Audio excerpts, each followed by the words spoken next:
Selon toutes les... Il y a toujours la différence entre les élites politiques, les décideurs politiques, donc les parlementaires de la NUPES, et leur opinion, et l'opinion des Français qui se réclament de la gauche. Or, ce que l'on voit, c'est qu'aujourd'hui, il y a un consensus global au sein des Français sur les questions migratoires. Selon toutes les enquêtes d'opinion, on est entre 80 et 85% des Français qui veulent réguler les flux migratoires. Donc c'est pour ça que moi, par exemple, première réflexion, l'idée d'un référendum me paraît pas forcément la bonne option, parce qu'un référendum dans la Ve République, c'est pour trancher par le peuple un débat politique pour pouvoir donner une grande orientation. Or, les Français expriment déjà depuis plusieurs années une orientation plus ferme en matière de questions migratoires. Ensuite, la question, c'est comment le texte peut être voté. Je suis d'accord avec ce qu'a dit Arnaud. Aujourd'hui, l'option du 49.3, ça paraît être la plus envisageable. Seulement, Elisabeth Borne avait dit, après le passage de la réforme des retraites en 49.3, que seuls les textes à vocation budgétaire, PLF et PLFSS, nécessiteraient un 49.3 et non pas les autres textes de politique publique. Donc là-dessus, la parole du gouvernement est en jeu, et sa crédibilité également sur le contenu du texte. Ensuite, Gérald Darmanin propose des choses qui vont dans le bon sens sur la question de l'immigration illégale. Seulement, il manque un grand texte de doctrine pour donner du chair à sa vision sur les questions migratoires.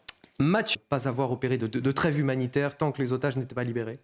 Effectivement, la question des otages, c'est véritablement le talon d'Achille de toutes les démocraties occidentales lorsqu'elles font face aux groupes terroristes. C'est-à-dire, quelle est la stratégie militaire pour pouvoir libérer des otages? Est-ce que c'est Tsahal qui va pouvoir le faire, ou est-ce que ce sont plutôt les forces spéciales? Aujourd'hui, on sait que la position de Benyamin Netanyahou, c'est plutôt de recourir aux forces spéciales, lui qui est un ancien des forces spéciales israéliennes. Donc ça, c'est le premier sujet. Et le deuxième sujet, c'est aussi sur la question des otages, c'est la question des otages binationaux, parce que c'est là où le Hamas pourrait tendre un piège à Israël en commençant à libérer uniquement des otages binationaux pour justement...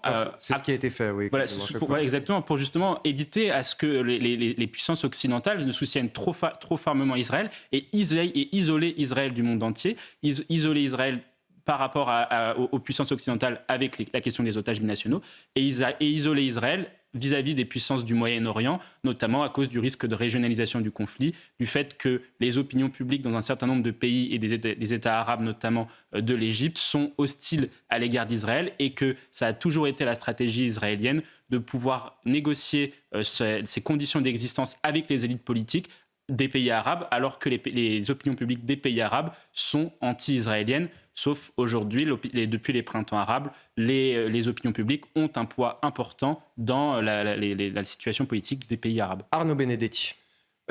En effet, ce que montre en fait cette attaque, qui est une attaque non pas d'un genre nouveau, mais qui est une attaque qui s'inscrit dans un continuum de violence, c'est que on ne parle plus d'atmosphère d'antisémitisme, c'est véritablement une réalité.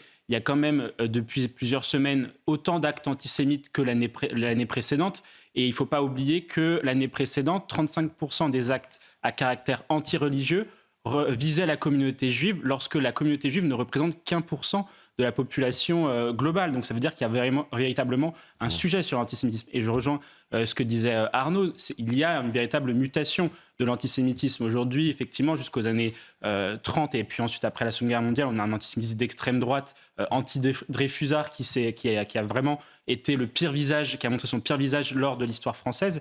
Désormais, l'antisémitisme a plusieurs facettes. Je pense que l'antisémitisme d'extrême droite existe toujours, mais il y a également à ses côtés un antisémitisme d'extrême gauche qui repose sur un petit peu le complotisme et la haine du juif et de l'argent, quelque chose qui existait déjà d'ailleurs auparavant. Et il y a un antisémitisme aussi dans les banlieues qui a un caractère qui provient de la haine et de la détestation d'Israël sur fond d'antisionisme. Mais qu'est-ce qu'on a raté ces 20 dernières années Un sujet que les pouvoirs publics n'ont pas abordé suffisamment, c'est la question de l'antisionisme, parce qu'on a souvent beaucoup de jeunes, moi j'ai grandi dans une génération où l'antisionisme a véritablement prospéré sur les réseaux sociaux au tournant fin des années 2000, début des années 2010. Et là encore, les pouvoirs publics n'ont pas adressé cette question-là. Or, il faut bien dire ce que c'est l'antisionisme. L'antisionisme, il y a deux manières de le voir. Soit vous êtes contre la présence des Juifs en terre de Palestine. Ça, c'est l'antisionisme plutôt dans les pays arabo-musulmans d'une grande partie de leur opinion publique. Ce n'est pas un antisionisme qui est en France, mais c'est dans les pays arabo-musulmans. Soit vous êtes contre l'existence même de l'État d'Israël. Et là-dessus, ça, c'est l'antisionisme qui existe dans les pays occidentaux et particulièrement en France, dans un certain nombre de territoires. Et le résultat de tout ça en France? La réponse est plutôt non, parce que on voit bien au sein de la communauté juive, et on voit bien dans les mutations de son vote progressif, que les personnes de confession juive aujourd'hui se sentent délaissées par les pouvoirs publics, parce que justement un certain nombre, à la fois au ministère de l'Intérieur et dans les mairies, n'ont pas pris au sérieux la question de l'antisémitisme. Et aujourd'hui, on a vu déjà depuis un certain nombre d'années se répéter les attaques sur les commerces, sur les domiciles des personnes. Et ce que l'on voit aujourd'hui, qui est d'autant plus frappant aussi dans la question de l'antisémitisme,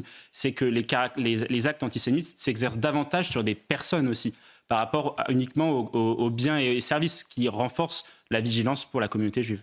On en vient à la manifestation pro-palestinienne. Des lois contre l'antisémitisme et le racisme, il y en a déjà en France, et elles prévoient déjà, comme vous le rappelez, un certain nombre de sanctions qui sont des sanctions quand même importantes. Est-ce qu'il faut les durcir et qu'il faut augmenter le montant des contraventions, passer de la contravention au délit? Ça me paraît aller dans le bon sens. Seulement, aujourd'hui, on voit bien que l'application des lois et l'application des peines est un vrai problème en France, de par l'effondrement de notre politique pénale. Donc, ce qu'il va falloir s'attacher à faire, c'est, au-delà du discours et de ce qu'on voit, donc de la majorité présidentielle, qui apporte une réponse court-termiste à un problème structurel, c'est prendre le sujet de manière structurelle et, dans ces cas-là, pouvoir permettre justement aux élus municipaux et à la puissance publique de pouvoir réellement agir en appliquant ce qui existe déjà. Or, aujourd'hui, on le voit, les élus municipaux notamment ne font pas tout ce qui est en leur mesure pour pouvoir prévenir les actes antisémites, notamment, je le rappelais, sur les commerces. Moi, je pense notamment à la mise en place de caméras de surveillance qui permettaient de prévenir un certain nombre de délits, et qui pourraient être des délits à caractère antisémite. Or, aujourd'hui, tous les élus municipaux ne veulent pas se doter de caméras de surveillance ou de solutions qui vont dans ce sens-là, de par leurs considérations politiques. Je pense par exemple à l'exemple de la ville de Grenoble, alors que la région Auvergne-Rhône-Alpes avait proposé un certain nombre de caméras de surveillance pour toutes les villes de sa région. Là, on pose une question. Là, on a une école privée. J'imagine que derrière, ces coûts, ils vont se répercuter forcément sur les coûts d'inscription dans ces écoles. Oui, complètement. Et avec quand même pour les familles on va dire le choix entre les écoles publiques, les universités, qui ne seront pas protégées du coup, puisqu'il n'y a pas les moyens qui vont oui, certainement pas de la même façon. Pas de la même façon en tout cas. Et les écoles privées de design, de communication, etc., qui elles le seront beaucoup mieux. Et donc ça sera éventuellement un des leviers pour les familles pour pouvoir mettre pouvoir orienter mieux leurs enfants. Or, normalement, les questions d'orientation, elles sont jugulées par les questions d'orientation sur le parcours scolaire, pas forcément sur les questions de sécurité. Mais ce que l'on voit, c'est que les acteurs privés, du monde de l'éducation, du monde aussi de l'enseignement supérieur, et d'ailleurs au-delà de l'enseignement, de la santé, etc., dépensent davantage dans les moyens de sécurité, un petit peu sur le modèle d'Israël, qui notamment est un modèle de lutte antiterroriste par les acteurs privés, qui est un modèle qui a montré son efficacité jusqu'à 7 octobre. Allez, dans l'actualité